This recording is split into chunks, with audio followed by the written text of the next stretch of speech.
ہم کریں گے ہر مظلوم کی حمایت۔ السلام علیکم، میں ہوں حورین فاطمہ اور آپ دیکھ رہے ہیں حمایتی نیوز HD چینل۔ نظر ڈالتے ہیں آج کی اہم خبروں پر۔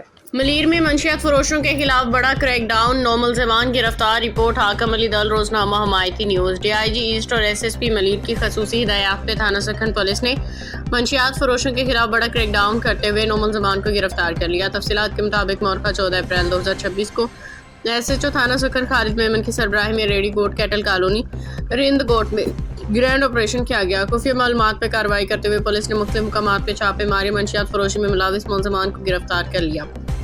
پولیس کے مطابق گرفتار ملزمان کے قبضہ سے بھاری مقدار میں چرس، ہیروئن، آئس اور شراب برآمد ہوئی ہے۔ گرفتار افراد میں دانش ولد رشید گڈو، نعمان کاسمانی ولد حمزہ کاسمانی، شیر علی ولد صدیق، سکینہ زوجہ نواز، شوکت علی ولد میر حسن، قادر ولد صدیق، نعمان ولد آصف گجر، سنی ولد بوٹا مسیح اور جعفر ولد صادق شامل ہیں۔ برآمد ہونے والے منشیات میں مجموعی طور پہ 1 کلو سے زائد چرس، 20 گرام ہیروئن اور شراب کی بوتلیں شامل ہیں۔ پولیس نے تمام ملزمان کے خلاف control of narcotic substance act کے تحت الگ الگ مقدمات درج کر لیے ہیں۔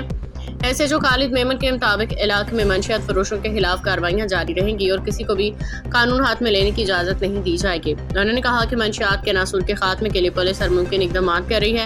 روزنامہ حمایتی نیوز، حق اور سچ کی آواز۔ باخبر رہیے ہر جگہ ہر وقت، جانیے ملکی و غیر ملکی حالات و واقعات یقین کے